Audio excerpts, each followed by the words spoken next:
Viewers, আমরা আজকে এসেছি কুমিল্লার শালবন বৌদ্ধবিহারে। শালবন বৌদ্ধবিহার কুমিল্লার ইতিহাস ও ঐতিহ্যের এক অবিচ্ছেদ্য অংশ। এটি কুমিল্লা শহর থেকে ৮ কিলোমিটার পশ্চিমে লালমাই পাহাড়ের ময়নামতি অঞ্চলের কোটবাড়িতে অবস্থিত এক ঐতিহাসিক নিদর্শন। হাজার বছরের প্রাচীন সভ্যতার সাক্ষী শালবন বিহার। এই অসাধারণ প্রত্ন নিদর্শনটি বাংলাদেশের অন্যতম গুরুত্বপূর্ণ বৌদ্ধ স্থাপত্য। ১৩০০ বছর আগে নির্মিত এই প্রত্ন স্থাপনা দেখতে প্রতিদিন শত শত মানুষের সমাগম ঘটে। গবেষকরা আজও এখানে আসেন অজানা ইতিহাসের খোঁজে।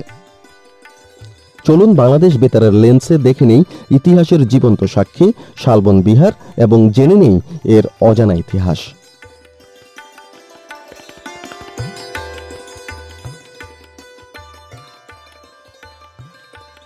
একসময় আশেপাশে শালগজারির ঘন বন ছিল বলে এই বিহারটির নামকরণ হয়েছিল শালবন বিহার।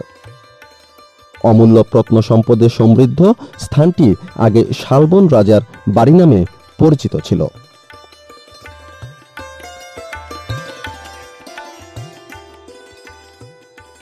(1875) সালে বর্তমান কোটবাড়ি এলাকায় সড়ক তৈরির সময় একটি ইমারতের ধ্বংসাবশেষ উন্মোচিত হয়। তখন আবিষ্কৃত ধ্বংসাবশেষকে একটি দুর্গ বলে অনুমান করা হয়েছিল। ১৯১৭ সালে ঢাকা জাদুঘরের প্রতিষ্ঠাতা ডক্টর নলিনীকান্ত ভট্টাশালী শালবনে আসেন এবং এই এলাকায় অনুসন্ধান পরিচালনাকালে ধ্বংসাবশেষটিকে ১৩ শতকের রণবঙ্ক মল্ল হরিকেল দেবের তাম্রশাসনের দুর্গ ও বিহার পরিবেষ্টিত পট্টিকেরা নগর বলে আখ্যায়িত করেন।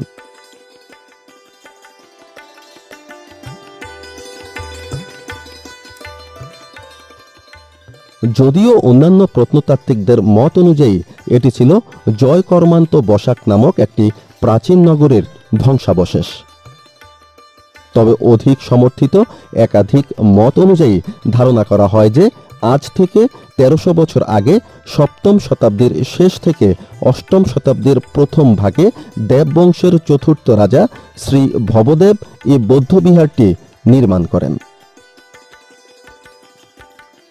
এই বিহারটির স্থাপত্যশৈলীতে ইট নির্মিত বর্গাকার প্রাচীরের বৈশিষ্ট্য রয়েছে, যার সাথে সমকালীন পাহাড়পুর বৌদ্ধ বিহারের মিল পাওয়া যায়।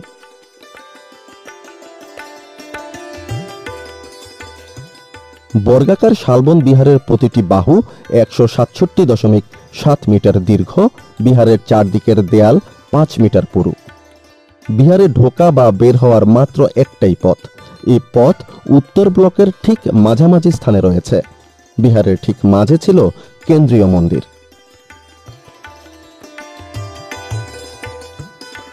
বিহারে সর্বমোট ১৫৫টি কক্ষ আছে। প্রতিটি কক্ষের মাঝে ১.৫ মিটার চওড়া দেয়াল রয়েছে। প্রতিটি কক্ষের দেয়ালে ৩টি করে কুলুঙ্গি রয়েছে, যেখানে অতীতে প্রতিমা বা তেলের প্রদীপ ইত্যাদি রাখা হতো। ধারণা করা হয় যে শালবন বিহারে থেকে বৌদ্ধ ভিক্ষুরা ধর্ম ও জ্ঞান চর্চা করতেন। বিভিন্ন সময়ে প্রত্নতাত্ত্বিক খননের মাধ্যমে শালবন বিহারের ধ্বংসাবশেষ থেকে ৮টি তাম্রলিপি, প্রায় ৪০০টি স্বর্ণ ও রৌপ্য মুদ্রা, অসংখ্য পোড়ামাটির ফলক বা টেরাকোটা, সিলমোহর, ব্রোঞ্জ ও মাটির মূর্তি পাওয়া গেছে।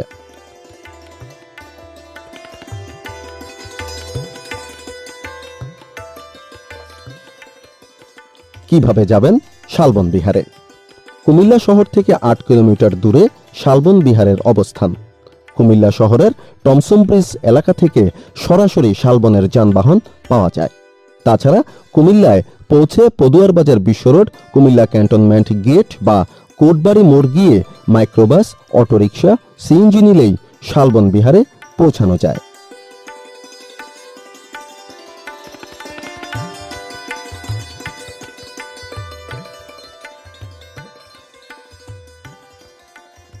হাজার বছরের পুরনো এই নিদর্শন আমাদের মনে করিয়ে দেয় বাংলার মাটিতে একসময় বিকশিত হয়েছিল জ্ঞান, সভ্যতা আর সংস্কৃতির এক অনন্য অধ্যায়।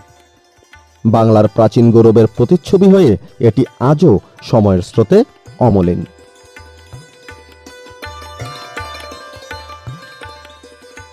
কেমন লাগলো আমাদের আজকের কন্টেন্ট জানাতে ভুলবেন না। ভালো লাগলে লাইক, কমেন্ট, শেয়ার এবং সাবস্ক্রাইব করে বাংলাদেশ বেতারের সাথেই থাকুন। আমরা আবারও হাজির হব অজানা কোনো ইতিহাস নিয়ে। বাংলাদেশ বেতার, সবার জন্য, সব সময়, সবখানে। বাংলাদেশ বেতার কুমিল্লা নিউজ ডেস্ক।